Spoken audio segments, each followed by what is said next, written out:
morning, my name is Josh from CyclonesOZ and here is your nationwide forecast update for the 1st of April 2025. More low pressure systems moving through the Northern Territory right now, bringing rainfall towards Queensland that is certainly not welcome. You can see on the radar and the satellite imagery plenty of showers and thunderstorms dominating the scene over in interior Australia. Alice Springs has picked up a healthy 15mm overnight, with more falling in the local area right now. Rainfall will clear out of the Northern Territory throughout this afternoon and into this evening, but it is now starting to build over in southwestern Queensland right now. You can't really see it on this imagery here because it is out of the radar coverage, but there is some showers and some rainfall now beginning to build around Bodori, Birdsville, Windora and Thumagaminda, which is fighting a losing battle against rising floodwaters at this time. Let's dive straight to the details on this rainfall and see what we're expecting throughout the next 24 hours. Whilst major flooding is expected to continue across this part of southwestern Queensland, it's not expected to get any worse for locations that have already been blasted by floodwaters. You can see that low pressure system, the remnants of tropical cyclone Dianne, moving through the Northern Territory and then into southwestern Queensland's Channel Country later on tonight, bringing heavy showers and thunderstorms to locations such as Mount Isa through this afternoon, then down to Bodori and Birdsville throughout this afternoon and into this evening. Heavy showers and rainfall clearing out of Boulia and Bodori and Birdsville by later on this evening and into early tomorrow morning. That heavy rainfall then building through tonight and into early tomorrow morning for locations around Winton, Windora, Quilpie and Addervale. Heavy showers should remain north of Thumagaminda, but the rainfall is still expected to be light to moderate in those locations, and then light to moderate to heavy rainfall at times building around the Charleville area through tomorrow morning and into tomorrow afternoon. The majority of these rainfall and thunderstorms and showers will clear out of southwestern Queensland by tomorrow afternoon and into tomorrow evening. There will still be a few showers here and there, and certainly some thick cloud cover still blocking the sun from drying out southwestern Queensland, but a few showers and storms won't be too significant in terms of the rainfall that we are expecting over the next couple of hours. Rainfall will then continue to build across the coastal parts of Queensland. You can see down in towards southeastern Queensland and northeastern New South Wales, heavy showers and storms tending to moderate to heavy rainfall at times expected across the Northern River section through tomorrow afternoon and into tomorrow evening. For the most part, the showers and thunderstorms will ease off by Thursday morning. A few storms expected here and there up in the Sunshine Coast through Thursday night. We could be seeing some widespread severe thunderstorms into central Queensland through tomorrow night and into Thursday night as well. For the most part, these showers and thunderstorms, they do linger around through Thursday and Friday, with moisture coming in from the north off the Coral Sea before those winds swing around to the southeast through Friday and into Saturday, and the rainfall then completely shifts focus up into far north Queensland. And you can actually see, if we push this forecast modelling forward through Sunday, Monday, Tuesday, Wednesday, Thursday, Friday, the next week, the second week of April, you can see rainfall is non-existent for anywhere apart from far north Queensland. A few showers here and there as we get into the third week of April expected down in southeastern Queensland, but for the most part, rainfall clearing out of Queensland pretty much completely by Friday afternoon. So there is light at the end of the tunnel from this extremely wet period that Queensland has been facing, but we just have to get through another shower band, or another couple of shower bands. Remnants of tropical cyclone Dianne, more rainfall coming in, more rainfall building in these areas as well. Like I said, as you can see, the remnants of tropical cyclone Dianne just in the western half of the NT right now, moving showers and storms through the Alice Springs area, and that's expected to begin building around southwestern Queensland into the Channel Country and then south of Mount Isa through tonight and into tomorrow morning. Now, whilst rainfall accumulations aren't going to be anything in comparison to what we have seen over the last couple of days, over the last couple of weeks rather, across southwestern Queensland, they are still going to be significant, and you can see rainfall accumulations over the next 48 hours through southern parts of the Northern Territory, somewhere around that 10 to 25mm mark, nothing crazy there. As you get closer to the Queensland border, some of the very remote cattle stations out here could see up to 50mm, and then accumulations between 20 and 60mm expected around Boulia and Bodori, up to 20mm expected around Birdsville.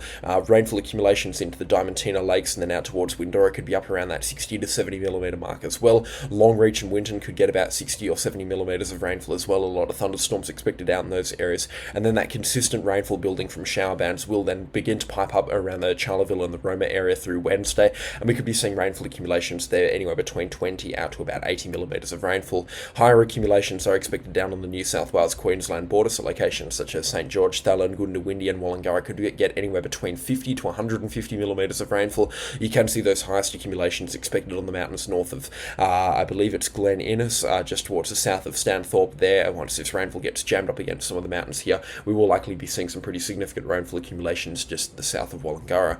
Big time falls also expected into the northeast of New South Wales. Keep in mind this will be happening in a very quick period of time, so 100mm falling in 6 hours certainly will constitute a severe weather warning, and as such, flash flooding can be expected across the northeast of New South Wales, and some isolated flash flooding pockets can also be expected across southeastern Queensland, with accumulations through Wednesday night into Thursday morning anywhere up between that 20 to 50mm mark around the Brisbane area and the Gold Coast area, and then somewhere between that 10 to 30mm mark for the Sunshine Coast. Rainfall accumulations will then begin to pop up as you get further north into the central Queensland coastline, and showers and thunderstorms through Wednesday, Thursday and Friday, some of which could be severe, could lead to 5-day rainfall accumulations starting from now up to around that 150mm mark. You can actually see as I push that forecast modelling forward out to the 5-day rainfall accumulations, and like I said, most of that rainfall clearing out through Saturday and into Sunday, we can see some pretty big rainfall accumulations around the Maxwell Turn and the Hughenden area. Widespread falls around that 100mm mark, with some isolated pockets north of Longreach and Jericho up around that 120 to 130mm mark, and potentially slightly more than that. Now, the flooding situation down in southwestern Queensland is dire right now. Again, a lot of these rivers at major flooding alerts, and they're actually still continuing to rise as well.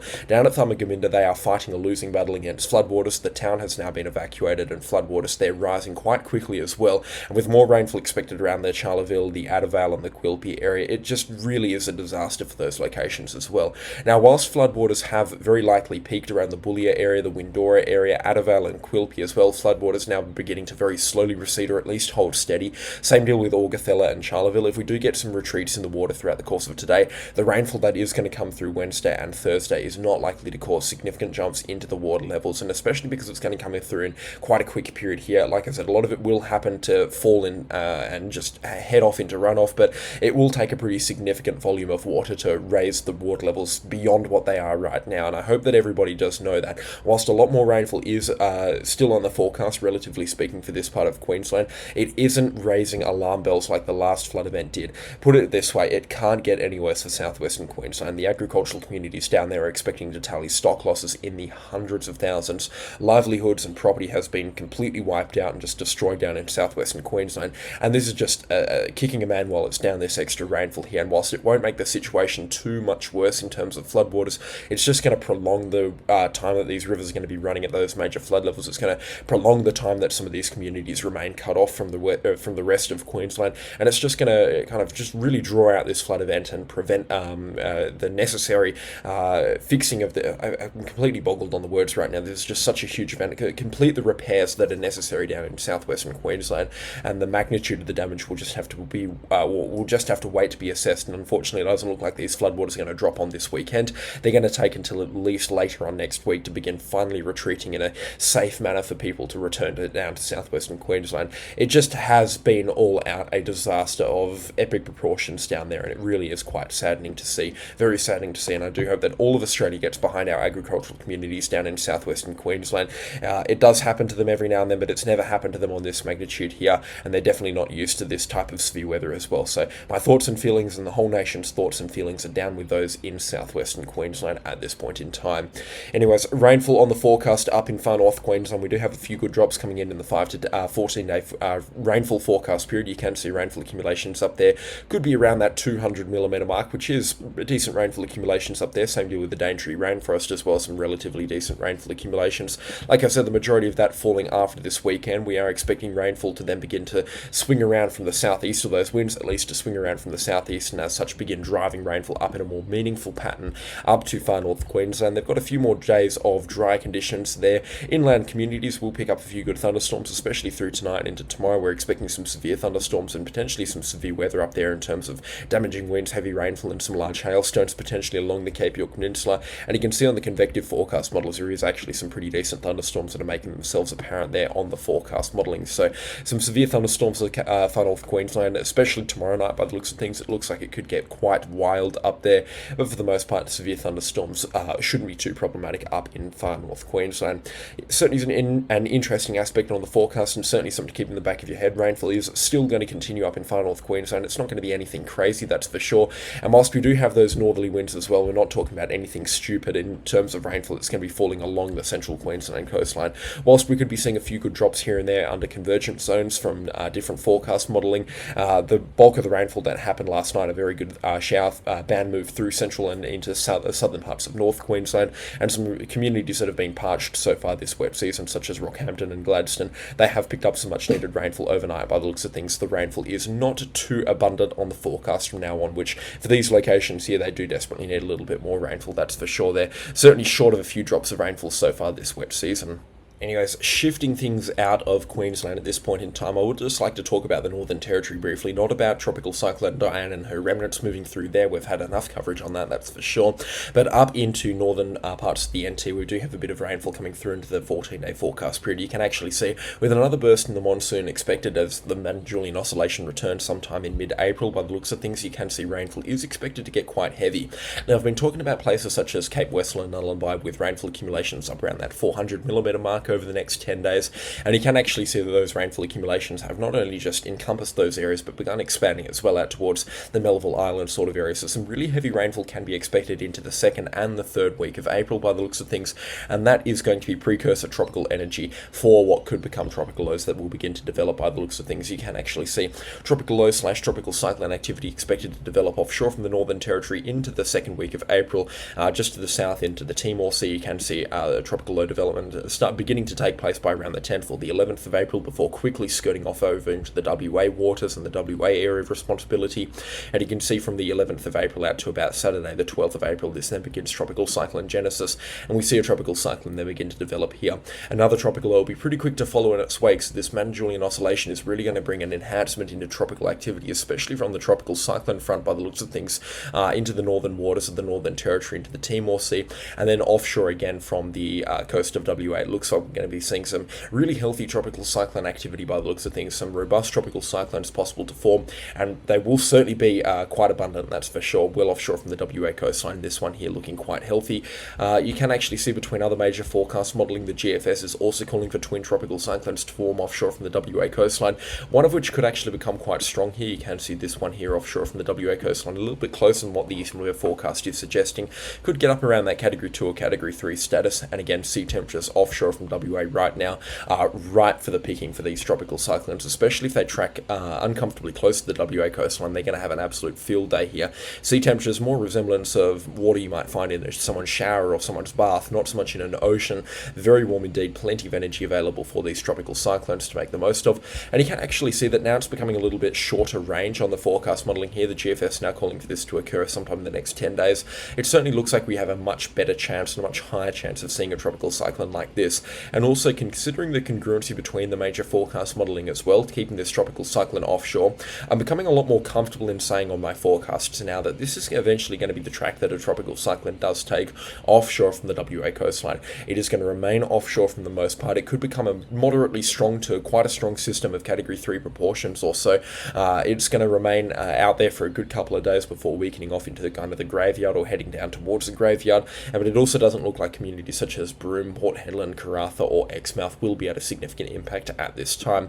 Then that second tropical cyclone then begins to develop, this one a lot closer over in the John Bonaparte Gulf, and then or the Joseph Bonaparte Gulf rather, and then into the northern Kimberley, and then skirting along the coastline down towards Broome. We might see this tropical cyclone landfall on Western Australia. Again, the Eastern Weather forecast model here just a little bit confused with this system so far. I think this second system we're going to have to wait a good couple more days to actually see what we're expecting in terms of the forecast modelling at this point in time. Certainly some interesting stuff on the forecast models, and for Western Australia, if you aren't sick of tropical cyclone activity, a pretty good forecast to have. The one thing to note here is that none of these systems are a threat to the WA coastline right now, and there is no need to begin preparations for tropical cyclones. Just make sure that that cyclone kit is ready to roll. It's always a good thing to have over in Western Australia. WA is the only region in Australia that can get tropical cyclones year-round, although they are exceptionally rare through May, June and July. It's not like the Western Pacific Ocean where you can actually see, realistically speaking, strong typhoons all year round. Over in WA, they do happen every now and then, but it is exceedingly rare, that's for sure, like kind of once every couple of decades type thing. But over on the WA coastline, it is always a good idea to have your tropical cyclone kit ready for action, especially at this time of the year. We're definitely heading into the second peak offshore from Western Australia, where we do see some stronger tropical cyclone activity. In terms of the general weather forecast, down in the southwest, we do have a little bit of rainfall coming through starting on Thursday, and then heading in towards Friday, we have a little bit of rainfall down there, which could provide Perth some much needed rainfall as well. Showers and storms widespread through the southwest corner, and they could make themselves as far north up around the Perth metro area, especially through Friday night into Saturday. We've got that low pressure system then beginning to develop offshore from the WA coastline. I think that's actually the remnants of tropical cyclone Courtney, maybe, or it is an independent feature itself from that west coast trough. It looks like it's actually going to be an independent feature from that west coast trough by the looks of things. Yeah, it is, but it will take some of Courtney's remnant energy, that's for sure, and you can see a few showers and thunderstorms expected to be quite widespread through the southwest corner of Western Australia, which could provide through Friday and into this weekend a couple of good drops of rainfall here and there. Up to 50 millimetres possible in some of the wettest locations. Perth could realistically see up to around 10 millimetres. It could be slightly more, it could also be significantly less.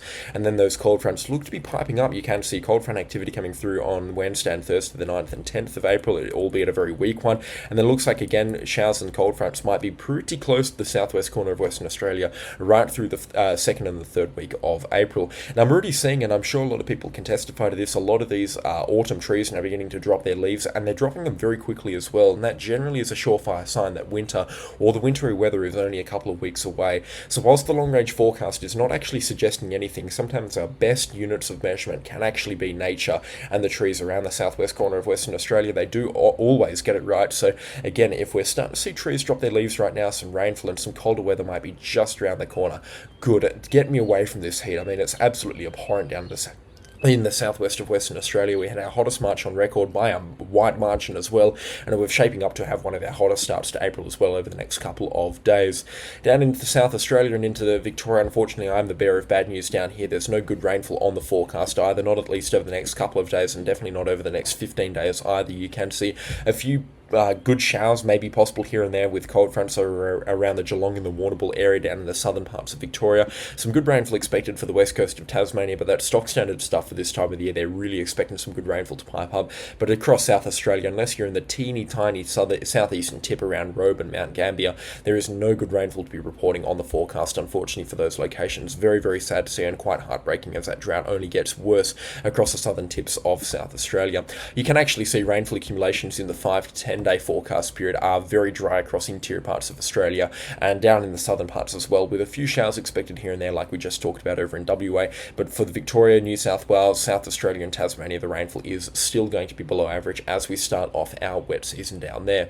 But yeah, in terms of that showery stuff from that powerful extratropical cyclone offshore from the New South Wales coastline, I mean, I should have given this a little bit more airtime, that's for sure. This system here is very strong indeed, but this is the remnants from that rainfall event that flooded southwestern Queensland. Those showers now clearing out of the New South Wales coastline, which is very good news indeed, and it looks like those hazardous coastal warnings will begin to be dropped as we get through today. Still some strong winds, so stay away from the coast if you have to, and definitely boating is strongly advised against, but this system here now moving towards New Zealand, where some pretty significant impacts can be expected as this system lines up a crossing of the NZ coastline.